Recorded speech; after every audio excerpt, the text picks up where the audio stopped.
ಮಲಿನ ತೊಳೆವ ಜ್ಯೋತಿ ಹೃದಯ ಶುದ್ಧಗೊಳಿಪ ಜ್ಯೋತಿ ಹೃದಯ ಶುದ್ಧಗೊಳಿಪ ಜ್ಯೋತಿ ಭವದ ಭೀತಿ ಹರಿವ ಜ್ಯೋತಿ ಭವದ ಭೀತಿ ಹರಿವ ಜ್ಯೋತಿ ಜ್ಯೋತಿ ಬೆಳಗಿಸು ಆತ್ಮ ಜ್ಯೋತಿ ಬೆಳಗಿಸು.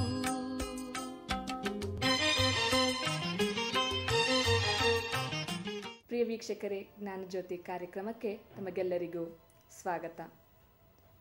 ಇಂದು ನಮ್ಮೊಡನೆ ಇದ್ದಾರೆ ಕರ್ನಾಟಕ ಸುಗಮ ಸಂಗೀತ ಕಲಾವಿದರಾದ ಶ್ರೀಮತಿ ಹೇಮಾ ಪ್ರಸಾದ್ ಅವರು. ಅವರ ಸಹೋದರರಾದ ಶ್ರೀ ಜಿ.ವಿ. ಯತ್ರಿಯವರು ಹುಟ್ಟುಹಾಕಿದಂತಹ ಸಂಗೀತ ಗಂಗಾ ಸಂಸ್ಥೆಯನ್ನ ಬಹಳ ಉತ್ತಮ ರೀತಿಯಲ್ಲಿ ಮುನ್ನಡೆಸ್ಕೊಂಡು ಹೋಗೋದಲ್ಲಿ ಯಶಸ್ವಿಯಾಗಿದ್ದಾರೆ.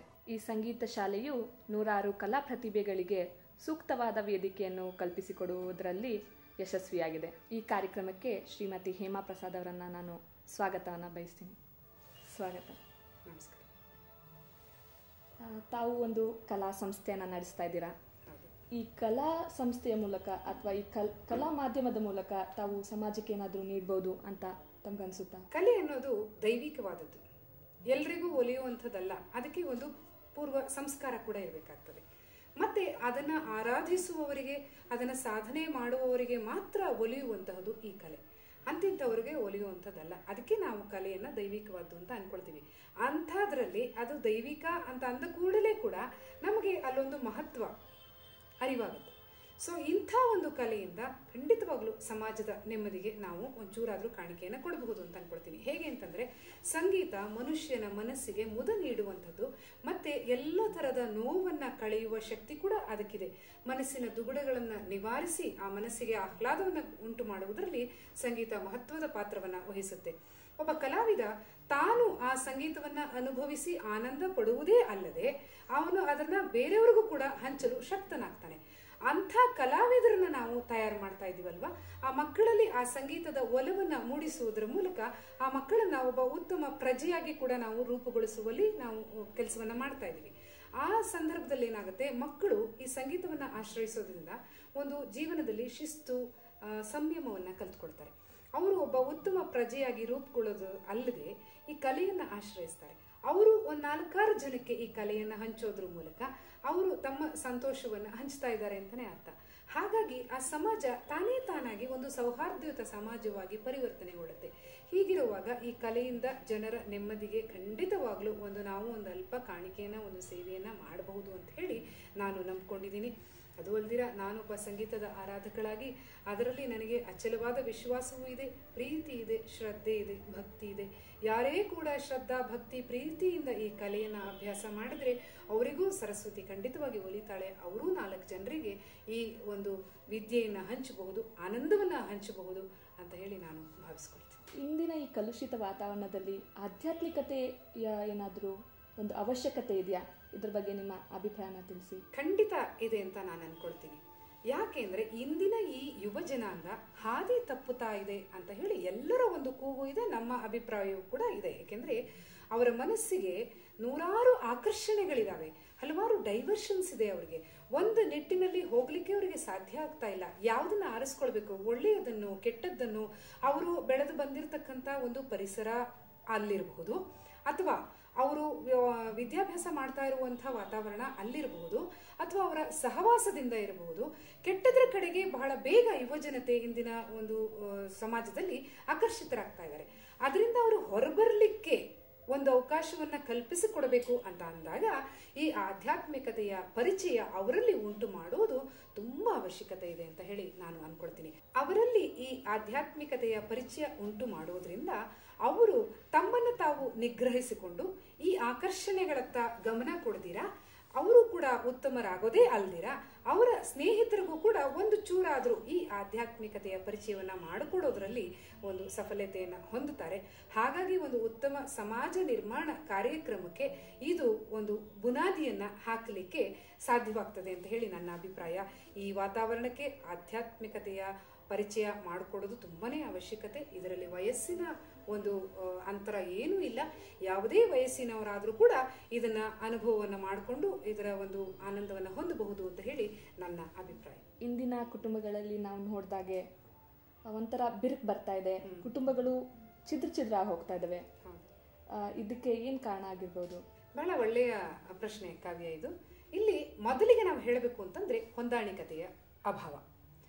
ಮುಂಚಿನ ಕಾಲದಲ್ಲಿ ಏನಾಗ್ತಿತ್ತು, ಪರಸ್ಪರರಲ್ಲಿ ಒಂದು ನಂಬಿಕೆ, ವಿಶ್ವಾಸ, ಹೊಂದಾಣಿಕೆ ಇರ್ತಾ ಇತ್ತು. ಹಾಗಾಗಿ ಎಷ್ಟೊಂದು ದೊಡ್ಡ ದೊಡ್ಡ ಸಂಸಾರಗಳು ಯಶಸ್ವಿಯಾಗಿ ಜೀವನವನ್ನ ಕಳೆದಂತ ಉದಾಹರಣೆಗಳನ್ನು ನಾವು ನೋಡ್ತೀವಿ. ಅಲ್ಲಿ ಮಕ್ಕಳಿಗೆ ಅಜ್ಜ, ಅಜ್ಜಿ, ಅತ್ತೆ, ಮಾವ, ಚಿಕ್ಕಪ್ಪ, ಚಿಕ್ಕಮ್ಮ, ಹೀಗೆ ಎಲ್ಲ ಸಂಬಂಧಗಳ ಪರಿಚಯ ಆಗ್ತಿತ್ತು. ಎಲ್ಲರೊಟ್ಟಿಗೆ ಅವರು ಬೆಳೀತಾ ಇದ್ರು. ಏಕಾಂಗಿತನದ ಅನುಭವವೇ ಅವ್ರಿಗೆ ಆಗ್ತಾ ಇರಲಿಲ್ಲ. ಎಲ್ಲರೊಂದಿಗೆ ಮಿಳಿತಂತ ಒಂದು ಆ ಜೀವನದ ಅನುಭವವೇ ಅವರು ಮುಂದಕ್ಕೆ ಸಮಾಜದಲ್ಲಿ ಎಲ್ಲರೊಂದಿಗೆ ಹೊಂದಿಕೊಂಡು ಹೋಗುವಂತ ಸ್ವಭಾವವನ್ನು ಕೂಡ ಅವರಲ್ಲಿ ಉಂಟು ಮಾಡ್ತಾ ಇತ್ತು. ಆದ್ರೆ ಇವತ್ತಿನ ಪ್ರಪಂಚದಲ್ಲಿ ಏನಾಗ್ತಿದೆ ಅಂತಂದ್ರೆ ಈ ಹೊಂದಾಣಿಕತೆಯ ಅಭಾವ ಇದೆ. ಹಾಗಾಗಿ ಒಬ್ಬರಲ್ಲಿ ವಿಶ್ವಾಸ ಇಲ್ಲ, ನಂಬಿಕೆ ಇಲ್ಲ, ಪ್ರೀತಿ ಇಲ್ಲ. ಇದರಿಂದಾಗಿ ಏನಾಗ್ತಿದೆ, ಸಂಸಾರಗಳು ಛಿದ್ರ ಆಗ್ತಾ ಇದ್ದಾವೆ. 3 ದಿವಸಕ್ಕೆ ಸಂಸಾರಗಳು ಛಿದ್ರ ಆಗುವಂಥದ್ದು ಇದೆ. ಅಲ್ಲಿ ಒಂದು ಏನಂತಾರೆ, ಭದ್ರವಾದ ಬುನಾದಿನೇ ಇಲ್ಲದೆ ಇರೋದ್ರಿಂದ, ನಂಬಿಕೆಯೇ ಭದ್ರವಾದ ಬುನಾದಿ, ಅದಿಲ್ಲ, ಹೊಂದಾಣಿಕೆ ಇಲ್ಲ.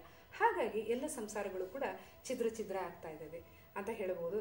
ಇದಕ್ಕೆ ಮೂಲ ಕಾರಣ ಏನು ಅಂತ ಹೇಳಿದ್ರೆ, ಒಬ್ಬೊಬ್ಬರೇ ಬೆಳ್ಕೊಂಡ್ ಬಂದ್ಬಿಡ್ತಾರೆ.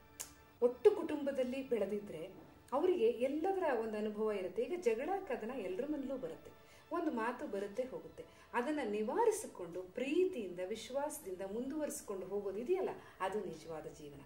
ಅದನ್ನೇ ಬಿಟ್ಬಿಟ್ಟು ಒಂದು ಮಾತು ಬಂತು ಹೋಗೋತ್ಲೆ, ಬೇಡ ನಿನ್ ಸವಸನೆ ಬೇಡ, ನಾನು ಯಾರೋ ನೀನು ಯಾರೋ ಅಂತ ಬೇರೆ ಹೊಟ್ಟೋದ್ರೆ ಅದಲ್ಲಿಗೆ ಆ ಸಂಸಾರ ಕಟ್ಟಾದಂಗೆ ಛಿದ್ರ ಆಗೋಗ್ಬಿಡುತ್ತಲ್ವ. ಇದೇ ಮೂಲ ಕಾರಣ ಇವತ್ತಿನ ಸಂಸಾರಗಳು. ಇವತ್ತಿನ ಸಮಾಜದಲ್ಲಿ ನೂರಾರು ಅಬ್ಬರಗಳಿವೆ. ಈ ಅಬ್ಬರ ಮಧ್ಯದಲ್ಲಿ ಜನರು ಶಾಂತಿ ಬೇಕು, ನೆಮ್ಮದಿ ಬೇಕು ಅಂತ ಹೇಳ್ತಾರೆ. ಈ ಶಾಂತಿಯನ್ನ ಹೇಗೆ ಪಡ್ಕೊಳ್ಳೋದು? ಇದ್ರ ಬಗ್ಗೆ ತಮ್ಮ ಅಭಿಪ್ರಾಯ ತಿಳಿಸಿ. ಮೊದಲಿಗೆ ಶಾಂತಿ ಅನ್ನೋದು ಹೇಗಿದೆ, ಎಲ್ಲಿದೆ ಅನ್ನೋದರ ಅನುಭವ ನಾವು ಮಾಡ್ಕೋಬೇಕಾಗತ್ತೆ. ಶಾಂತಿಗಾಗಿ ಕೆಲವು ಸಲ ನೂರಾರು ದೇವಾಲಯಗಳ ಬಾಗಿಲುಗಳಿರ್ಬೋದು ಅಥವಾ ಆಶ್ರಮಗಳ ಬಾಗಿಲುಗಳಿರ್ಬೋದು ತಟ್ತಾನೇ ಇರ್ತಾರೆ ಜನ. ಆದ್ರೆ ಕೊನೆ ತನಕನೂ ಶಾಂತಿ ಸಿಕ್ಕೋದಿಲ್ಲ. ಯಾಕೆಂದ್ರೆ ಅವರು ಫಸ್ಟ್ ತಮ್ಮನ್ನು ತಾವು ತಿಳ್ಕೊಂಡಿರೋದಿಲ್ಲ. ತಮ್ಮನ್ನ ತಾವು ಅರಿತುಕೊಂಡಾಗ ಆ ಶಾಂತಿಯ ಅನುಭವ ಉಂಟಾಗತ್ತೆ. ಆ ಶಾಂತಿ ಅನ್ನೋದು ಹೇಗೆ ಸಿಕ್ಕುತ್ತೆ? ಮನಸ್ಸಿಗೆ ಸಮಾಧಾನ, ನೆಮ್ಮದಿ ಸಿಕ್ಕಿದಾಗ, ಮತ್ತೆ ತಾನು ಯಾರು, ತನ್ನನ್ನು ತಾನು ಅರಿತುಕೊಂಡಾಗ ಆ ಶಾಂತಿಯ ಅನುಭವ ಆಗುತ್ತೆ. ಧ್ಯಾನದಿಂದ ಕೂಡ ಶಾಂತಿಯನ್ನು ಪಡ್ಕೊಳ್ಬಹುದು. ಪರಮಾತ್ಮನ ಧ್ಯಾನ ಮಾಡೋದ್ರಿಂದ ಎಲ್ಲವನ್ನ ಮರೆತು, ಈ ಲೋಕದ ಜಂಜಡಗಳನ್ನ ಮರೆತು ಪರಮಾತ್ಮನ ಧ್ಯಾನ ಮಾಡೋದ್ರಿಂದ ಕೂಡ ಶಾಂತಿ ಸಿಕ್ಕತ್ತೆ. ಆದ್ರೆ ಆ ಶಾಂತಿಯ ಅನುಭವ ಆಗಬೇಕು ಅಂತಂದ್ರೆ ಆ ಒಂದು ಏಕಾಂತತೆಯ ಅನುಭವವನ್ನು ನಾವು ಪಡ್ಕೋಬೇಕಾಗತ್ತೆ. ಅದನ್ನ ಪಡ್ಕೊಳ್ಬೇಕಾದ್ರೆ ನಮಗೆ ಆ ವಾತಾವರಣನೂ ಕೂಡ ಬೇಕಾಗತ್ತೆ. ಅಂಥ ವಾತಾವರಣಗಳನ್ನ ಕಲ್ಪಿಸುವಂತಹ ಸಂಸ್ಥೆಗಳು ಹಲವಾರಿದ್ದಾರೆ, ಅದಕ್ಕೆ ಮಾರ್ಗದರ್ಶಕರು ಇದ್ದಾರೆ. ಅವರ ಮೂಲಕನೂ ಕೂಡ ನಾವು ಈ ಶಾಂತಿಯನ್ನ ಪಡ್ಕೊಳ್ಬಹುದು. ಈ ನೂರಾರು ಅಬ್ಬರಗಳ ಮಧ್ಯೆನೂ ಕೂಡ ಎಲ್ಲರ ನಡುವೆ ಇದ್ದು ನಾವು ಶಾಂತವಾಗಿರುವಂತಹ ಮನಸ್ಥಿತಿಯನ್ನ ಹೊಂದಿದಾಗ ನಿಜವಾಗ್ಲೂ ಕೂಡ ನಾವು ಯಾವುದರಿಂದನೂ ವಿಚಲಿತರಾಗೋದಿಲ್ಲ. ನಮ್ಮನ್ನ ಯಾರೇ ಡಿಸ್ಟರ್ಬ್ ಮಾಡಕ್ಕೆ ಬಂದ್ರೂ ನಾವು ಆ ಶಾಂತಿಯ ಪರಾಕಾಷ್ಠೆಯನ್ನ ತಲುಪಿದಾಗ ನಾವು ಅದರಿಂದ ವಿಚಲಿತರಾಗದಿರೆ ನಮ್ಮ ಒಂದು ಮನಸ್ಥಿತಿಯನ್ನು ನಾವು ಕಾಪಾಡ್ಕೊಂಡು ಬರುವಲ್ಲಿ, ನಮ್ಮ ಸಾಧನೆಯತ್ತ ಗಮನ ಕೊಡುವಲ್ಲಿ ನಾವು ನಿಜವಾಗ್ಲೂ ಯಶಸ್ವಿಯಾಗಿ ಮುನ್ನಡೆಯಬಹುದು ಅಂತ ಹೇಳಿ ನಾನು ಅಭಿಪ್ರಾಯ ಪಡ್ತೀನಿ. ಈಗ ತಾನೇ ತಾವು ತಿಳಿಸ್ಕೊಟ್ರಿ, ಮನಸ್ಸಿನಲ್ಲಿ ಶಾಂತಿ ಬೇಕು, ನೆಮ್ಮದಿ ಬೇಕು ಅಂದರೆ ಒಂದು ತನ್ನನ್ನು ತಾನು ಅರ್ಥಕೋಬೇಕು ಅಥವಾ ಪರಮಾತ್ಮನನ್ನು ನೆನ್ಪು ಮಾಡಬೇಕು ಅಂತ. ಈಗ ತಾವು ಸಂಗೀತ ಗಂಗಾ ಸಂಸ್ಥೆಯನ್ನು ನಡೆಸ್ತಾ ಇದ್ದೀರಾ. ಅಲ್ಲಿ ಹಲವಾರು ವಿದ್ಯಾರ್ಥಿಗಳು ಶಿಕ್ಷಣವನ್ನು ಪಡಿತಾ ಇದ್ದಾರೆ. ಅವರಲ್ಲಿ ಈ ಆಧ್ಯಾತ್ಮಿಕತೆಯನ್ನು ತಾವು ಹೇಗೆ ಮೂಡಿಸ್ತಾ ಇದ್ದೀರಾ? ಖಂಡಿತ ಕಾವ್ಯ, ಈ ಪ್ರಯತ್ನದಲ್ಲಿ ನಾನು ನಿರಂತರವಾಗಿ ನನ್ನ ಒಂದು ಕೆಲಸವನ್ನು ನಾನು ಮಾಡ್ತಾ ಬಂದಿದ್ದೀನಿ ಅಂತ ಹೇಳಬೇಕು. ಯಾಕೆಂದರೆ ಚಿಕ್ಕ ಮಕ್ಕಳಲ್ಲಿ ಸಾಕಷ್ಟು ಪ್ರಶ್ನೆಗಳಿರ್ತವೆ. ಕೆಲವು ಸಲ ಏನಾಗುತ್ತೆ, ಪೋಷಕರು ಆ ಪ್ರಶ್ನೆಗಳಿಗೆ ಉತ್ತರಗಳನ್ನ ಕೊಡೋದಿಲ್ಲ. ನೀನೇನು ಚಿಕ್ಕವಳು ಸುಮ್ಮನಿರು, ಚಿಕ್ಕವನು ಸುಮ್ಮನಿರು, ಇದಕ್ಕೆಲ್ಲ ಉತ್ತರ ತಿಳ್ಕೊಬೇಕಾದ್ರೆ ತುಂಬಾ ದೊಡ್ಡವನಾಗಬೇಕಾಗತ್ತೆ, ಅರ್ಥ ಆಗಲ್ಲ ನಿನ್ಗೆ ಇವಾಗ ಹೇಳಿದ್ರೆ ಅಂತ ಹೇಳ್ಬಿಡ್ತಾರೆ. ಆದ್ರೆ ಕೆಲವೊಂದು ಸಂದರ್ಭದಲ್ಲಿ ನಾನು ಈಗ ಸಾಕಷ್ಟು ವರ್ಷಗಳಿಂದ ಈ ಮಕ್ಕಳ ಒಡನಾಟದಲ್ಲಿ ನಾನು ಕಳೀತಾ ಬಂದಿರೋದ್ರಿಂದ ನಾನು ಅರ್ಥ ಮಾಡ್ಕೊಂಡಿರೋದೇನು ಅಂತಂದ್ರೆ, ಅವರಿಗೆ ತಿಳಿಯುವಂತ ಭಾಷೆಯಲ್ಲಿ ನಾವು ಅದನ್ನ ವಿವರಿಸಿದಾಗ ಖಂಡಿತವಾಗ್ಲೂ ಅರ್ಥ ಮಾಡ್ಕೊಳ್ತಾರೆ ಮಕ್ಕಳು. ಅಂದ್ರೆ ಅವ್ರ ವಯಸ್ಸಿಗೆ ಮೀರಿದ ಅರ್ಥವನ್ನ ನಾವು ಹೇಳಕ್ ಹೋಗ್ಬಾರ್ದು ಅಷ್ಟೇ. ನಾವೇನು ಹೇಳಕ್ ಹೊರಟಿದೀವಿ ಅದನ್ನೇ ಸಿಂಪಲ್ ಆಗಿ, ಸರಳವಾಗಿ ಅವ್ರಿಗೆ ಅರ್ಥ ಆಗೋ ರೀತಿನಲ್ಲಿ ಹೇಳಿದ್ರೆ ಅವ್ರು ಖಂಡಿತವಾಗ್ಲೂ ಅರ್ಥ ಮಾಡ್ಕೊಳ್ತಾರೆ. ನಾನು ಈ ಪ್ರಯತ್ನದಲ್ಲಿ ನಾನೇನ್ ಮಾಡ್ತೀನಿ ಅಂತಂದ್ರೆ, ಈಗ ಒಂದು ಗೀತೆಯನ್ನ ತಗೊಂಡು ಆ ಮಕ್ಕಳಿಗೆ ಹೇಳ್ಕೊಡ್ಬೇಕಾಗತ್ತೆ. ಸುಮ್ಮನೆ ಒಂದು ಗೀತೆನ ನಾನು ಅವ್ರಿಗೆ ಹೇಳ್ಕೊಟ್ರೆ ಅವರು ಏನ್ ಮಾಡ್ತಾರೆ, ಆ ಸಾಹಿತ್ಯವನ್ನಷ್ಟೇ ಬೈ ಹಾರ್ಟ್ ಮಾಡ್ತಾರೆ, ಅಭ್ಯಾಸ ಮಾಡ್ಕೊಳ್ತಾರೆ.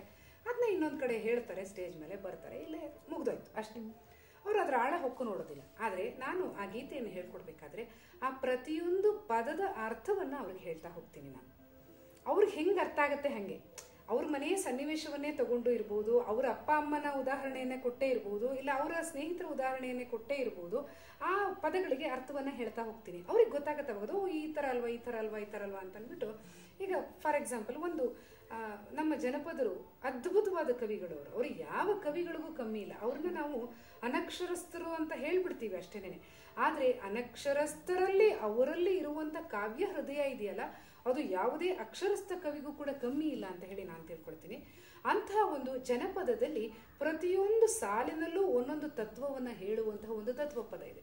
ಆ ತತ್ವಪದವನ್ನ ನಾನು ಇವಾಗ ಕ್ಲಾಸ್ನಲ್ಲಿ ಮಾಡ್ತೀನಿ ಅಂತ ಇಟ್ಕೊಳ್ಳಿ. ಅದರಲ್ಲಿ ಏನಿದೆ, ಪ್ರಾರಂಭದಲ್ಲಿ ಸುಬ್ಬಯ್ಯ ಬೀಸಿದೆ, ಸುಬ್ಬಯ್ಯ ಕುಟ್ಟಿದೆ, ಅವ್ವಯ್ಯ ಅಕ್ಕಿನ ಅಂತಳಿಸಿದೇನೆ, ಅಂಗೆಂಬ ಗಡಿಗೆಯ ಆಡಿ ಬಾರಿಸಿ ನೋಡಿ ನಿರ್ಮಲ ನೀರೆಸರಿಟ್ಟಿದ್ದೇನೆ ಅಂತ ಬರೋದಲ್ದಿರ ಮುಂದಕ್ಕೆ ಬರುತ್ತೆ. ಮನವನ್ನು ಮಡಿ ಮಾಡಿ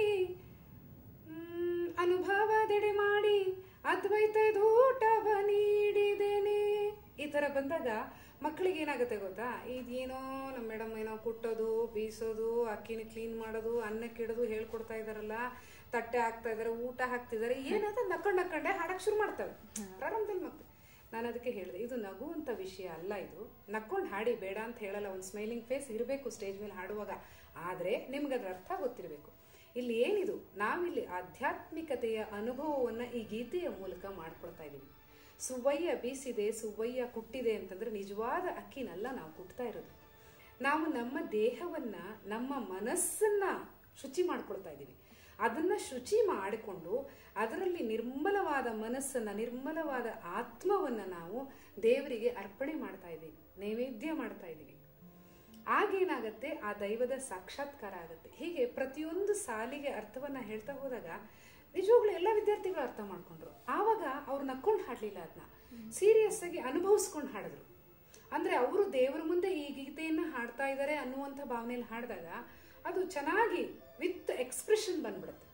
ನಮಗೆ ಪ್ರತಿಯೊಂದು ಹಾಡಿಗೆ ಭಾವ ಮುಖ್ಯ ಆಗ್ತದೆ. ಆ ಭಾವಪೂರಿತವಾಗಿ ಹಾಡಿದಾಗ ಅವರು ಅದನ್ನು ಅನುಭವಿಸೋದಲ್ದಿರ ಮುಂದ್ಗಡೆ ಇರೋರ್ಗೂ ಕೂಡ ಆ ಮೆಸೇಜ್ ಅನ್ನ ಕನ್ವೆ ಮಾಡ್ಲಿಕ್ಕೆ ಶಕ್ತರಾಗ್ತಾರೆ ಅಂತ ನಾನು ತಿಳ್ಕೊಳ್ಳೋದು. ಯಾವುದೇ ಒಂದು ಭಾವಗೀತೆ ಇರ್ಬೋದು, ಅದರ ಅರ್ಥವನ್ನ ಹೇಳ್ಕೊಟ್ಟಾಗ ಆ ಮಕ್ಕಳು ಅರ್ಥ ಮಾಡ್ಕೊಂಡು ಹಾಡ್ತಾರಲ್ಲ, ನಾವು ಅಲ್ಲಿಂದ ಆ ಆಧ್ಯಾತ್ಮಿಕತೆಯ ಪರಿಚಯವನ್ನ, ಒಲವನ್ನ ಅವರಲ್ಲಿ ಮೂಡಿಸುವುದಕ್ಕೆ ನಾವು ಪ್ರಯತ್ನ ಪಡ್ತೀವಿ ಅಂತ ಹೇಳ್ಬೋದು. ಅದನ್ನ ಅವ್ರು ತಗೊಂಡೇನಾಗ್ತಾರೆ, ಉತ್ತಮ ಪ್ರಜೆಗಳಾಗ್ತಾರೆ. ಇವಾಗ ನನ್ನ ಹತ್ರ ನಾನು ಹೇಳ್ಕೋಬೇಕು ಅಂತಂದ್ರೆ ಹೆಮ್ಮೆಯಿಂದ ಹೇಳ್ಕೋತೀನಿ, ಒಂದು 3-4 ವರ್ಷದ ಮಗು ಕೂಡ ಎಷ್ಟು ಸಂಸ್ಕಾರಯುತವಾಗಿ ಒಂದು 2-3 ಅವರ್ಸ್ ಆ ಕ್ಲಾಸ್ನಲ್ಲಿ ಗಂಭೀರವಾಗಿ ಕೂತಿರುತ್ತೆ ಅಂತಂದ್ರೆ ಅದರ ಶ್ರದ್ಧೆಗಾಗ್ಲಿ, ಅದರ ಒಂದು ಕಾನ್ಸಂಟ್ರೇಷನ್ಗಾಗ್ಲಿ ನಾವು ನಿಜವಾಗ್ಲೂ ಅಪ್ರಿಷಿಯೇಟ್ ಮಾಡಬೇಕು. ಯಾಕೆಂದ್ರೆ ಹೊರಗಡೆ 5 ನಿಮಿಷ ಕೂಡ ಒಂದು ಕಡೆ ಕೂತ್ಕೊಳ್ಳದೆ ಇರುವಂತಹ ಮಗು ಶಾಲೆಯಲ್ಲಿ ನನ್ನ ಸಂಗೀತ ತರಗತಿಯಲ್ಲಿ ಬಂದು 2 ಅವರ್ಸು ಅತ್ತಿತ್ತ ಅಲ್ಲಾಡ್ದಿರ, ಮಾತಾಡ್ದಿರ, ಹಾಡುಗಳತ್ತ ಗಮನ ಕೊಟ್ಟು ಆ ಸಂಗೀತವನ್ನ ಅಭ್ಯಾಸ ಮಾಡ್ಕೊಂಡು ಬಂದು ಅದರಲ್ಲೇ ಗುನುಗೊಂಡು ಇರೋದಿರೋದಿಲ್ಲ, ಅದೇ ನಿಜವಾಗ್ಲೂ ಅವರಲ್ಲಿ ನಾವು ಶ್ರದ್ಧೆಯನ್ನು ಉಂಟು ಮಾಡ್ತಿದ್ದೀವಿ ಅಂತ ಹೇಳ್ಬೋದು. ಈ ಆಧ್ಯಾತ್ಮಿಕತೆಯ ಒಲವನ್ನ ಆ ವಯಸ್ಸಿನಿಂದ ಮೂಡಿಸಿದ್ರೆ ನಿಜಕ್ಕೂ ಅವರು ಬೆಳೆದು ಒಬ್ಬ ಸತ್ಪ್ರಜೆಯಾಗ್ತಾರೆ, ಜೊತೆಗೆ 4 ಜನಕ್ಕೆ ಉಪಕಾರಿಗಳಾಗ್ತಾರೆ. ಈ ಸಮಾಜವನ್ನ ಪರಿವರ್ತನೆ ಮಾಡೋದ್ರಲ್ಲಿ ಅವರೆಲ್ಲರೂ ಕೂಡ ತಮ್ಮ ಕೈಯನ್ನ ಗೂಡಿಸ್ತಾರೆ ಅಂತ ಹೇಳಿ ನಾನು ಖಂಡಿತವಾಗ್ಲೂ ಅಭಿಪ್ರಾಯ ಪಡ್ತೀನಿ. ತಾವು ತಮ್ಮ ಸಹೋದರರಾದಂತಹ ಜಿ.ವಿ. ಅತ್ರಿಯವರು ಹುಟ್ಟುಹಾಗಿರುವಂತಹ ಸಂಗೀತ ಗಂಗಾ ಸಂಸ್ಥೆಯನ್ನ ನಡೆಸ್ತಾ ಇದ್ದೀರಾ, ಹಾಗೆ ತಮ್ಮ ಮನೆಯನ್ನು ನೋಡ್ಕೊಳ್ತಾ ಇದ್ದೀರಾ, ಹಾಗೆ ಆಧ್ಯಾತ್ಮಿಕತೆಯಲ್ಲೂ ತಮ್ಮ ಇಂಟ್ರೆಸ್ಟ್ ಇದೆ ಅಂತ ಗೊತ್ತಾಗುತ್ತೆ. ತಾವು ಇದನ್ನೆಲ್ಲ ಹೇಗೆ ಮೇಂಟೈನ್ ಮಾಡ್ತಿದ್ದೀರಾ, ಹೇಗೆ ನಡ್ಸ್ಕೊಂಡು ಹೋಗ್ತಾ ಇದ್ದೀರಾ, ಅದ್ರ ಬಗ್ಗೆ ತಿಳಿಸಿ. ಸಂಗೀತ ನನ್ನ ಮೊದಲನೇ ಒಲವು. ಅದು ನನಗೆ ಚಿಕ್ಕ ವಯಸ್ಸಿಂದ ಒಂಥರ ರಕ್ತಗತವಾಗಿ ಬಂದ್ಬಿಟ್ಟಿದೆ ಅಂತ ಹೇಳ್ಬೋದು. ಯಾಕೆಂದ್ರೆ ಅದನ್ನು ಬಿಟ್ಟು ನನ್ನ ಜೀವನವನ್ನ ಕಲ್ಪಿಸ್ಕೊಳ್ಳೋಕ್ಕೂ ಕೂಡ ನನಗೆ ಸಾಧ್ಯನೇ ಇಲ್ಲ. ಯಾಕೆಂದ್ರೆ ಅದು ಹಾಸೊಕ್ಕಾಗಿ ಬಂದ್ಬಿಟ್ಟಿದೆ ನನಗೆ. ಹುಟ್ಟಿದಾಗಿಂದ ಅಂತ ಇಲ್ಲದೆ ಇದ್ರು ಇವಾಗಂತೂ ಬೆಳಗ್ಗೆ ಎದ್ದಾಗಿಂದ ರಾತ್ರಿ ತನಕ ನನಗೆ ಸಂಗೀತ ಬೇಕು. ಅದನ್ನ ಬಿಟ್ಟು ನನ್ನ ಬದುಕನ್ನು ನಾನು ನಿಜವಾಗ್ಲೂ ಊಹಿಸ್ಕೊಳ್ಳೋಕ್ಕೂ ಸಾಧ್ಯ ಇಲ್ಲ ಅಂತ ಹೇಳಿದ್ನಲ್ಲ, ಹಾಗಾಗಿ ನಾನು ಸಂಗೀತ ಗಂಗಾ ಸಂಸ್ಥೆಗಾಗಿ ನಾನು ಇವತ್ತು ಇನ್ನೊಂದು ನಿಜವನ್ನು ಹೇಳಬೇಕು ಅಂತಂದ್ರೆ, ನಾನು ಕೂಡ ಒಂದು ಸಾಫ್ಟ್ವೇರ್ ಕಂಪ್ನಿಯಲ್ಲಿ ಕೆಲಸ ಮಾಡ್ತಾ ಇದ್ದೆ. ಆದರೆ ನನ್ನ ಈ ಸಂಗೀತದ ಒಲವಿಗೋಸ್ಕರ ನಾನು ಆ ಕೆಲಸಕ್ಕೆ ರಾಜೀನಾಮೆಯನ್ನು ಕೊಟ್ಟು ಸಂಪೂರ್ಣವಾಗಿ ಇದರಲ್ಲಿ ನನ್ನ ಅಳಿವಾಗಲಿ ಉಳಿವಾಗಲಿ ಪರವಾಗಿಲ್ಲ, ನಾನು ಎದುರಿಸ್ತೀನಿ ಅನ್ನುವಂತಹ ಮನಸ್ಥಿತಿನಲ್ಲಿ ನಾನು ಇದರದ್ದು ಮುಕ್ಕಿದೆ ಅವಾಗ. ಅದರಿಂದ ನನಗೆ ಸಂಗೀತ ಗಂಗಾನ ನಡೆಸ್ಕೊಂಡು ಹೋಗೋದು ಅಷ್ಟೊಂದು ಕಷ್ಟ ಅಂತ ಅನ್ಸಲ್ಲ, ಯಾಕೆಂದ್ರೆ ನನಗೆ ಒಲವಿರೋದ್ರಿಂದ. ಮತ್ತು ನನ್ನ ಕುಟುಂಬಕ್ಕೆ ಮೀಸಲಾದ ಸಮಯವನ್ನು ನಾನು ಕೊಟ್ಟೇ ಕೊಡ್ತೀನಿ. ಇನ್ನೂ ಒಂದು ಹೇಳಬೇಕು ಅಂತಂದರೆ, ಮನೆಯಲ್ಲಿ ಪ್ರತಿಯೊಂದು ಕೆಲಸವನ್ನು ಕೂಡ ನಾನೇನೇ ಮಾಡೋದು. ಅಡುಗೆ ಇರ್ಬೋದು, ತಿಂಡಿ ಇರ್ಬೋದು. ನನ್ನ ಮಗಳ ಹೇಳಬೇಕು ಅಂತಂದರೆ, ಅವಳು ಒಂದು ವಿಶೇಷ ಮಗುವಾಗಿದ್ದಾಳೆ. ಅಂದರೆ ನಿನ್ನ ಥರ ನಾರ್ಮಲ್ ಅಲ್ಲ ಅವಳು. ಅದರಿಂದ ಅವಳಿಗೂ ಕೂಡ ನನ್ನ ವಿಶೇಷವಾದ ಸಮಯವನ್ನು ನಾನು ಮೀಸಲಾಗಿಡಲೇಬೇಕಾಗತ್ತೆ. ಅದನ್ನೂ ಕೂಡ ನಾನು ನೋಡಿಕೊಂಡು, ಅವಳಿಗೆ 21 ವರ್ಷ ಆಗಿದೆ, ಅವಳನ್ನೂ ನೋಡಿಕೊಂಡು ಮನೆಯನ್ನು ಸಾಗಿಸ್ಕೊಂಡು ಹೋಗೋದು. ಮತ್ತೆ ನೀನು ಹೇಳಿದೆ ಆಧ್ಯಾತ್ಮಿಕತೆ ಅಂತ ಹೇಳಿ, ನಿಜವಾಗ್ಲೂ ಆಧ್ಯಾತ್ಮಿಕತೆಯ ಪರಿಚಯ ಆದ ಮೇಲೆ ಇನ್ನೂ ಹೆಚ್ಚಿನ ಒಂದು ಆತ್ಮವಿಶ್ವಾಸ, ಮನಸ್ಥೈರ್ಯ ನನ್ನಲ್ಲಿ ಮೂಡಿದೆ ಅಂತ ಹೇಳಿದ್ರೆ ಅದೇನು ತಪ್ಪಾಗಲಾರದು. ಅದರಿಂದ ಇನ್ನೂ ಚೆನ್ನಾಗಿ ನಾನು ನನ್ನ ಕುಟುಂಬವನ್ನು ಸಾಗಿಸ್ಕೊಂಡು ಹೋಗೋದಿರ್ಬೋದು, ನನ್ನ ಸಂಗೀತ ಗಂಗಾ ಸಂಸ್ಥೆಯನ್ನು ಸಾಗಿಸ್ಕೊಂಡು ಹೋಗೋದಿರ್ಬೋದು, ಇನ್ನೂ ನನಗೆ ಅದು ಧೈರ್ಯವನ್ನು ಕೊಟ್ಟಿದೆ, ಮನಸ್ಥೈರ್ಯವನ್ನು ಕೊಟ್ಟಿದೆ. ಆ ನಿಟ್ಟಿನಲ್ಲಿ ನನಗೆ ಆಧ್ಯಾತ್ಮಿಕತೆ ತುಂಬಾ ಒಂದು ಹೆಲ್ಪ್ ಮಾಡಿದೆ ಅಂತ ಹೇಳ್ಬೋದು. ಯಾಕೆಂದರೆ ನಮ್ಮನ್ನು ನಾವು ಅರ್ಥಕೊಳ್ಳಲಿಕ್ಕೆ ಅದು ಒಂದು ಸಾಧನವಾಗುತ್ತೆ. ನಾನು ಯಾರು, ನಾನೊಂದು ಆತ್ಮ, ಈ ಶರೀರ ಬರೀ ಅದರ ಹೊದಿಕೆ ಆಗಿದೆ ಅಂತ ತಿಳ್ಕೊಂಡಾಗ ನನ್ನ ಕರ್ತವ್ಯವನ್ನು ನಾನು ನಿರ್ವಹಿಸಬೇಕು. ಹಾಗಂತ ನಾನು ಆತ್ಮ, ಈ ಶರೀರ ನನಗೊಂದು ಹೊದಿಕೆ ಆಗಿದೆ, ಅಯ್ಯ ಈ ಕುಟುಂಬನೂ ಬೇಡ, ಹೋಗು ಈ ಸಂಸಾರನೂ ಬೇಡ, ಈ ಮಕ್ಕಳು ಬೇಡ ಅಂತ ಬಿಟ್ಟು ಬರಬಾರ್ದು. ನಾನು ಬಿಟ್ಟು ಬರೋಕ್ಕಾಗಲ್ಲ. ಯಾಕೆಂದರೆ ನನಗೆ ಪರಮಾತ್ಮ ಕೊಟ್ಟಿರುವಂಥ ಜವಾಬ್ದಾರಿ ಅದು. ನಾನು ಆ ಜವಾಬ್ದಾರಿಯನ್ನು ಯಶಸ್ವಿಯಾಗಿ ಮುಗಿಸಿ ಆನಂತರ ಹಂಗಂತ ಅವನನ್ನು ಮರೆಯೋದು ಅಂತಲ್ಲ, ಅವನ ಧ್ಯಾನನೂ ನಾನು ಮಾಡಲೇಬೇಕಾಗ್ತದೆ. ಅವನ ಹತ್ರನೂ ಸಾಕಷ್ಟು ಸಮಯವನ್ನು ಕೊಡಬೇಕಾಗತ್ತೆ. ಹಾಗಂತ ನನ್ನ ಎಲ್ಲ ಜವಾಬ್ದಾರಿಗಳನ್ನು ಕೂಡ ನಾನು ನಿವಾರಿಸ್ಕೋಬೇಕಾಗತ್ತೆ. ಈ ಎಲ್ಲದರಲ್ಲೂ ಕೂಡ ಮಾಡಲಿಕ್ಕೆ ನನ್ನ ಆಧ್ಯಾತ್ಮಿಕತೆಯ ಒಲವೇ ಕಾರಣ ಆಗಿದೆ ಅಂತ ಹೇಳಿದ್ರೆ ತಪ್ಪಾಗಲ್ಲ. ಅಕ್ಕ ಅವರೇ, ತಾವು ಬ್ರಹ್ಮಕುಮಾರಿ ಈಶ್ವರೀಯ ವಿಶ್ವವಿದ್ಯಾಲಯದ ವಿದ್ಯಾರ್ಥಿಯಾಗಿದ್ದೀರಾ. ಇದರ ಅನುಭವವನ್ನು ನಮ್ಮ ಜೊತೆ ಹಂಚ್ಕೊಳ್ಳಿ. ಖಂಡಿತವಾಗ್ಲೂ ಕಾವ್ಯ, ತುಂಬ ಸಂತೋಷದಿಂದ. ಯಾಕೆಂದರೆ ಕಳೆದ ಒಂದು 8-9 ವರ್ಷಗಳ ಹಿಂದೆ ನನಗೆ ಈ ಸಂಸ್ಥೆಯ ಪರಿಚಯ ಕಿಂಚಿತ್ತೂ ಇರಲಿಲ್ಲ ಅಂತ ಹೇಳಿದ್ರೆ ಏನೂ ತಪ್ಪಾಗಲಾರ್ದು. ಯಾವುದೇ ಒಂದು ಮುನ್ಸೂಚನೆ ಇಲ್ದಿರ ನನ್ನ ಒಬ್ಬ ಸ್ನೇಹಿತೆ ರಾಜಲಕ್ಷ್ಮಿ ಅವರು ಅಂತ ಹೇಳಿ, ಮೌಂಟ್ ಆಬುಗೆ ಹೋಗ್ತಾ ಇದ್ದೀವಿ ಹೇಮಾ, ಎಲ್ಲರೂ ನೀವು ಬರ್ತೀರಾ ಅಂತಂದರು. ನನಗೆ ಭಾಳ ಹಿಂದೆ ಯಾರೋ ಹೇಳಿದ್ರು, ಭಾಳ ಒಳ್ಳೆ ಜಾಗ ಅದು, ತುಂಬ ಚೆನ್ನಾಗಿದೆ, ಹಿಲ್ ಸ್ಟೇಷನ್, ಯಾವಾಗಾದರೂ ಅವಕಾಶ ಸಿಕ್ಕಿದ್ರೆ ಹೋಗ್ಬಿಟ್ಟು ಬನ್ನಿ ಅಂತ ಹೇಳಿ ಕರೆದ್ರಲ್ಲ ಇವರು. ಅನಾಯಾಸವಾಗಿ ನಾನು ಆ ಒಂದು ಒಕೇಶನಲ್ಲಿ ಫ್ರೀಯಾಗಿದ್ದೆ. ಸರಿ ಬರ್ತೀನಿ ರೀ ಅಂತಂದೆ. ನನ್ನ ಮಗಳನ್ನು ಕರ್ಕೊಂಬರ್ತೀನಿ ಅಂತಂದೆ. ನನ್ನ ಮಗಳನ್ನು ಕರ್ಕೊಂಡು ಹೊರಟೆ. ನನಗೆ ಹೊರಟ ಮೇಲೆ ಟ್ರೈನ್ನಲ್ಲೇ ನನಗೆ ಗೊತ್ತಾಗಿದ್ದು ಇದು ಪ್ರಜಾಪಿತ ಬ್ರಹ್ಮಕುಮಾರಿ ಈಶ್ವರೀಯ ವಿಶ್ವವಿದ್ಯಾಲಯದವರು ಸಂಯೋಜನೆ ಮಾಡಿರುವಂಥ ಕಾರ್ಯಕ್ರಮ ಇದು, ಹೀಗೆ ಅಂತ ಹೇಳಿ. ಅಲ್ಲಿವರೆಗೂ ನನಗೆ ಗೊತ್ತಿರಲಿಲ್ಲ. ನಂತರ ನಾನು ಸೀದಾ ಮೌಂಟ್ ಆಬುಗೆ ಹೋದೆ. ಅಲ್ಲಿ ಹೋಗಿ ನೋಡಿದ್ರೆ ಅದೊಂಥರ ಮಾತಿಗೆ ನಿಲುಕದ ಅನುಭವ ಅಂತ ಹೇಳ್ತಾರಲ್ಲ, ಆ ಥರ ಆಯಿತು. ಅಲ್ಲಿನ ವಾತಾವರಣ, ಅಲ್ಲಿ ಎಲ್ಲ ನಮ್ಮ ಒಂದು ಸಹೋದರ ಸಹೋದರಿಯರನ್ನ ನೋಡಿದಾಗ ನಿಜವಾಗ್ಲೂ ಈ ಪ್ರಪಂಚದಲ್ಲಿ ಇಂಥದ್ದೊಂದು ಜಾಗ ಇದೆಯಾ ಅನ್ನುವಂಥ ಭಾವನೆ ನನಗೆ ಬಂತು. ಯಾಕೆಂದ್ರೆ ಅಲ್ಲಿವರೆಗೂ ಗೊತ್ತಿರಲಿಲ್ಲ ಅಂಥದ್ದೊಂದು ಜಾಗ ಇದೆ, ಅಷ್ಟು ಶಾಂತಿ ಸಿಕ್ಕತ್ತೆ ಅಲ್ಲಿ, ಮನಸ್ಸಿಗೆ ನೆಮ್ಮದಿ ಸಿಕ್ಕತ್ತೆ, ಎಲ್ಲರೂ ನಮ್ಮನ್ನು ಪ್ರೀತಿಯಿಂದ ನೋಡ್ಕೋತಾರೆ ಅನ್ನೋ ಕಲ್ಪನೆ ಕೂಡ ನನಗಿರಲಿಲ್ಲ. ಅದನ್ನೆಲ್ಲ ನೋಡಿದಾಗ ಮನಸ್ಸಿಗೆ ತುಂಬಾ ಸಂತೋಷ ಆಯಿತು. ಆ ಮಧುಬನ ಅನ್ನುವಂಥ ಹೆಸರು ಅದಕ್ಕೆ ಎಷ್ಟು ಸೂಕ್ತವಾಗಿದೆ ಅಂತ ಹೇಳಿದ್ರೆ, ನಿಜವಾಗ್ಲೂ ಭೂಮಿಯ ಮೇಲಿರುವಂತಹ ನಂದನವನನೇ ಆಗಿದೆ ಅದು, ಮಧುವನವೇ ಆಗಿದೆ ಅದು. ಅಲ್ಲಿ ಮತ್ತೆ ನಾನು ಶೀಲಾಬೆನ್ ಅವರ ಕ್ಲಾಸಸ್ ಎಲ್ಲ ಅಟೆಂಡ್ ಮಾಡಿದೆ. ನನ್ನ ಮನಸ್ಸಿನಲ್ಲಿದ್ದಂಥ ಹಲವಾರು ಗೊಂದಲಗಳಿಗೆ ನನಗೆ ತಿಳಿಯದಂತೆಯೇ ಉತ್ತರಗಳು ಸಿಕ್ಕಿದ್ವು. ಅದು ಪರಿಹಾರ ಆಯಿತು. ಅದಾದಮೇಲೆ ನಾನು ನಿಜವಾಗ್ಲೂ ಒಂಥರ ಡಿಪ್ರೆಷನ್ಗೆ ಹೋಗುವಂಥ ಸಂದರ್ಭದಲ್ಲಿ ಕೂಡ ನನ್ನನ್ನು ನಾನು ನಿವಾರಿಸ್ಕೊಂಡು ಇವತ್ತಿನ ದಿವಸ ಶಕ್ತಿಯುತವಾಗಿ ಮೇಲೆದ್ದು ನಿಂತ್ಕೊಂಡು ಇನ್ನೊಬ್ಬರನ್ನ ನಾನು ಆತ್ಮಸ್ಥೈರ್ಯ ತುಂಬಿಸುವಲ್ಲಿ ಕೂಡ ಸಫಲಳಾಗಿದ್ದೀನಿ ಅಂತ ಹೇಳ್ಕೊಳ್ಬೋದು. ಅದಕ್ಕೆ ಮತ್ತೆ ತದನಂತರದಲ್ಲಿ ನಾನು ನಿರಂತರವಾಗಿ ಮೌಂಟ್ ಆಬುಗೆ ಹೋಗ್ತಾನೆ ಇದ್ದೆ. ನನ್ನ ಕಲಾ ತಂಡವನ್ನು ಕೂಡ ಕರ್ಕೊಂಡು ಹೋಗ್ತಿದ್ದೆ. ನನ್ನ ಸ್ಟೂಡೆಂಟ್ಸ್ನೆಲ್ಲ ಅಲ್ಲಿ ಕರ್ಕೊಂಡು ಹೋಗಿದ್ದೀನಿ, ಪೋಷಕರನ್ನು ಕರ್ಕೊಂಡು ಹೋಗಿದ್ದೀನಿ. ಜೊತೆಗೆ ನಾನು ಸಂಗಮತೀರ್ಥ ಗಣೇಶಣ್ಣ ಅವರ ಹತ್ರ ಇದರ ಕೋರ್ಸ್ ಕೂಡ ತಗೊಂಡೆ. ಕೋರ್ಸು ತಗೊಂಡು ಈಶ್ವರೀಯ ಜ್ಞಾನದ ಪರಿಚಯ ಆದಮೇಲೆ ಒಂಥರ ಎಲ್ಲ ನಿಚ್ಚಳವಾಯ್ತಾ ಹೋಗ್ತು. ಅದೇ ನಾನು ಆತ್ಮ ಅಂತ ಅನ್ನುವಂಥ ಭಾವನೆ ಬಂದಾಗ ಒಂದು ಸ್ವಲ್ಪ ಮನಸ್ಸು ಹಗುರವಾಗುತ್ತೆ. ಬೇರೆ ಎಲ್ಲ ಬಂಧನಗಳಿಂದ ಒಂದು ಡಿಟ್ಯಾಚ್ಮೆಂಟ್ ಅನ್ನೋ ಥರದಲ್ಲೂ ಕೂಡ ನಾವು ತಯಾರಾಗ್ತಾ ಹೋಗ್ತೀವಿ. ಪೂರ್ತಿ ಒಂದೇ ಸಲಕ್ಕೆ ಕಳ್ಚ್ಕೊಳ್ಳಿಕ್ಕೆ ಸಾಧ್ಯ ಆಗದೆ ಹೋದ್ರು ಈ ಕುಟುಂಬದಲ್ಲೇ ಇದ್ದುಕೊಂಡು ನಾವು ಎಲ್ಲವನ್ನ ನಿರ್ವಹಿಸ್ಕೊಂಡು ಹೋಗ್ಲಿಕ್ಕೆ ನಮಗೆ ಅದು ಅನುಕೂಲ ಮಾಡಿಕೊಡುತ್ತೆ. ಈಶ್ವರೀಯ ಜ್ಞಾನದ ಪರಿಚಯ ಸಿಕ್ಕ ಮೇಲೆ ನಾನು ನಿಜವಾಗ್ಲೂ ಬಹಳ ಒಂಥರ ಸಂತೃಪ್ತವಾಗಿ ಇದ್ದೀನಿ ಅಂತ ಹೇಳ್ಬೋದು. ಹಾಗೆಯೇ ನಾನು ಬ್ರಹ್ಮಕುಮಾರಿ ಈಶ್ವರೀಯ ವಿಶ್ವವಿದ್ಯಾಲಯದ ಹಲವಾರು ಕೇಂದ್ರಗಳಿಗೆ ಭೇಟಿ ಕೊಟ್ಟಿದ್ದೀನಿ ಅಂತ ಕೂಡ ಸಂತೋಷವಾಗಿ ಹೇಳ್ಕೊಬೋದು ಇಲ್ಲಿ. ಕೇರಳದ ಎಲ್ಲ ಸೆಂಟರ್ಗಳಿಗೆ ಭೇಟಿ ಕೊಟ್ಟಿದ್ದೀನಿ, ಮತ್ತು ನೇಪಾಳಕ್ಕೆ ಹೋಗಿದ್ದೀನಿ, ಕಠ್ಮಂಡು, ಪೋಖ್ರಾ, ಮತ್ತು ದೆಹಲಿ, ಮೌಂಟ್ ಅಬು ಇದೆಲ್ಲ ಇರ್ಬೋದು. ಮೈಸೂರಿನ ಹಲವಾರು ವಲಯಗಳಲ್ಲಿ ನಾನು ಭೇಟಿ ಕೊಟ್ಟಿದ್ದೀನಿ. ಇಂಥ ಎಲ್ಲ ಹಲವಾರು ಕೇಂದ್ರಗಳಲ್ಲಿ ನನಗೆ ಸಿಕ್ಕಂತಹ ಒಂದು ನೆಮ್ಮದಿ, ಶಾಂತಿ, ಅವರೆಲ್ಲರ ಪ್ರೀತಿ, ವಿಶ್ವಾಸ ನಾನು ಎಂದಿಗೂ ಮರೆಯಲಿಕ್ಕೆ ಸಾಧ್ಯ ಇಲ್ಲ. ನಾನು ಈಶ್ವರೀಯ ಜ್ಞಾನಕ್ಕೆ ಸದಾ ಋಣಿಯಾಗಿರ್ತೀನಿ ಅಂತ ಕೂಡ ಹೇಳಬಹುದು. ಹಾಗೆಯೇ ನನಗೆ ಸಾಧ್ಯವಾದಷ್ಟು ಮಟ್ಟಿಗೆ ನನ್ನ ಸ್ನೇಹಿತರನ್ನ ಹಾಗೂ ನನ್ನ ವಿದ್ಯಾರ್ಥಿ ವೃಂದವನ್ನ ಈ ಈಶ್ವರೀಯ ವಿಶ್ವವಿದ್ಯಾಲಯಕ್ಕೆ ಪರಿಚಯ ಮಾಡಿಕೊಡ್ಲಿಕ್ಕೆ ನಾನು ಪ್ರಯತ್ನ ಪಡ್ತೀನಿ ಅಂತ ಕೂಡ ಈ ಸಂದರ್ಭದಲ್ಲಿ ಹೇಳ್ತೀನಿ. ಅಕ್ಕ ಅವರೇ, ತಾವು ಸಾಕಷ್ಟು ಕವಿಗೀತೆಗಳನ್ನು ಹಾಡಿದ್ದೀರಿ. ಒಂದೆರಡು ಗೀತೆಗಳನ್ನು ನನ್ನ ಜೊತೆ ಹಂಚ್ಕೊಳ್ಳಿ. ಖಂಡಿತ ಕಾವ್ಯ. ನನಗೆ ಈ ಸಂದರ್ಭದಲ್ಲಿ ಚನ್ವೀರ್ ಕಣ್ವಿಯವರ ಒಂದು ರಚನೆ ಜ್ಞಾಪಕ ಬರ್ತಾ ಇದೆ. ಯಾಕೆಂದ್ರೆ ನನಗೆ ಯಾವತ್ತೂ ಸ್ಫೂರ್ತಿ ಕೊಡುವಂತಹ ಗೀತೆ ಅದು. ಬಹಳ ಉತ್ತಮವಾದ ಒಂದು ಸಾಹಿತ್ಯ ಇದೆ ಅದರಲ್ಲಿ. ಬರುವುದೆಲ್ಲ ಬರಲಿ ಬಿಡು, ಏಕೆ ಅದರ ಚಿಂತೆ, ದುಃಖ ಸುಖವು ನಗೆಯೂ ಹೊಗೆಯೂ ಎಲ್ಲ ಅಂತೆ ಅಂತೆ. ಬರುವುದೆಲ್ಲ ಬರಲಿ ಬಿಡು, ಏಕೆ ಅದರ ಚಿಂತೆ. ಎಷ್ಟು ಚೆನ್ನಾಗಿದೆ ನೋಡಿ. ಎಲ್ಲ ಬರುತ್ತೆ ಹೋಗುತ್ತೆ, ಯಾಕೆ ಅದರ ಬಗ್ಗೆ ಚಿಂತೆ ಮಾಡ್ತೀಯಾ ಅಂತ ಹೇಳಿ. ಮತ್ತೆ ಹಾಗೇನೆ ನಮ್ಮ ರಾಷ್ಟ್ರಕವಿ GSS ಅವರ ಒಂದು ರಚನೆ ಕೂಡ ಜ್ಞಾಪಕಕ್ಕೆ ಬರ್ತಾ ಇದೆ. ಎಲ್ಲೋ ಹುಡುಕಿದೆ ಇಲ್ಲದ ದೇವರ, ಕಲ್ಲು ಮಣ್ಣುಗಳ ಗುಡಿಯೊಳಗೆ, ಇಲ್ಲೇ ಇರುವ ಪ್ರೀತಿ ಸ್ನೇಹಗಳ, ಇಲ್ಲೇ ಇರುವ ಪ್ರೀತಿ ಸ್ನೇಹಗಳ ಗುರುತಿಸದಾದೆನು ನಮ್ಮೊಳಗೆ. ಎಲ್ಲೋ ಹುಡುಕಿದೆ ಇಲ್ಲದ ದೇವರ, ಕಲ್ಲು ಮಣ್ಣುಗಳ ಗುಡಿಯೊಳಗೆ. ಹಾಗೆಯೇ ಲಕ್ಷ್ಮೀನಾರಾಯಣ ಭಟ್ರದ್ದು ಒಂದು 2 ಲೈನ್ ನನ್ನ ಸಹೋದರನಿಗೆ ಅತ್ಯಂತ ಪ್ರಿಯವಾದ ಗೀತೆ ಇದು.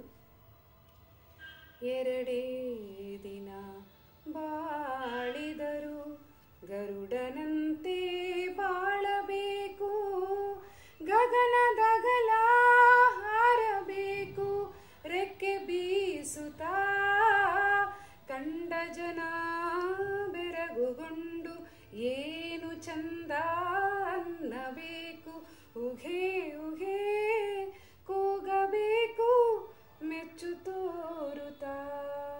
ಅಂದ್ರೆ ಈ ಸಾಧನೆಯತ್ತ ನಿನ್ನ ಗಮನ ಇರಲಿ, 2 ದಿನ ಬದುಕು ಬೇಡ ಅಂತ ಹೇಳಲ್ಲ, ಆದ್ರೆ ನಿನ್ನ ಜೀವನ ಇದೆಯಲ್ಲ ಅದೆಲ್ರಿಗೂ ಮಾದರಿ ಆಗಿರ್ಲಿ, ಗರುಡನಂತೆ ಬಾಳು ಅಂತ ಹೇಳುವಂತ ಡಾಕ್ಟರ್ NS ಲಕ್ಷ್ಮೀನಾರಾಯಣ ಭಟ್ರ ರಚನೆ ಇದು.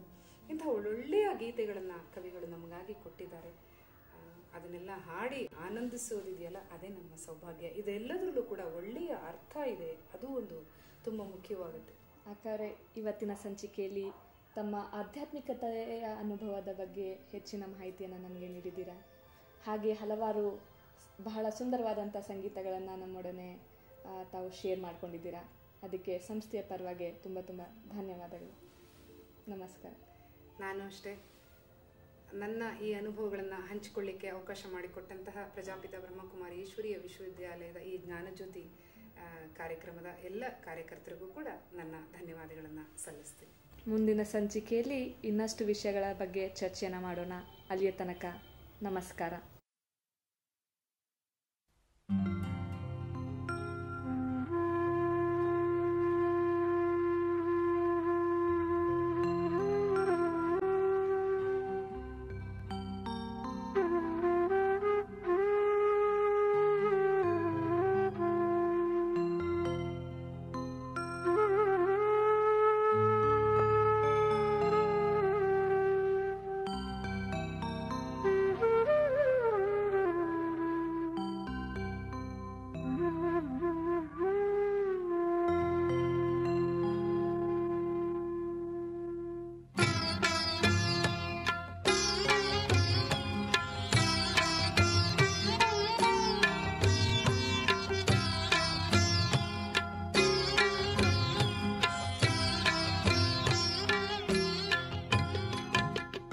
ಸೃಷ್ಟಿ ನಾಟಕದಲ್ಲಿ ಈ ದೇಹ ಸ್ಥಿರವಲ್ಲ, ಸೃಷ್ಟಿ ನಾಟಕದಲ್ಲಿ ಈ ದೇಹ ಸ್ಥಿರವಲ್ಲ, ಪಾತ್ರ ಮುಗಿದ ಮೇಲೆ ಪರಂಧಾಮಕ್ಕೆ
सृष्टिनाटक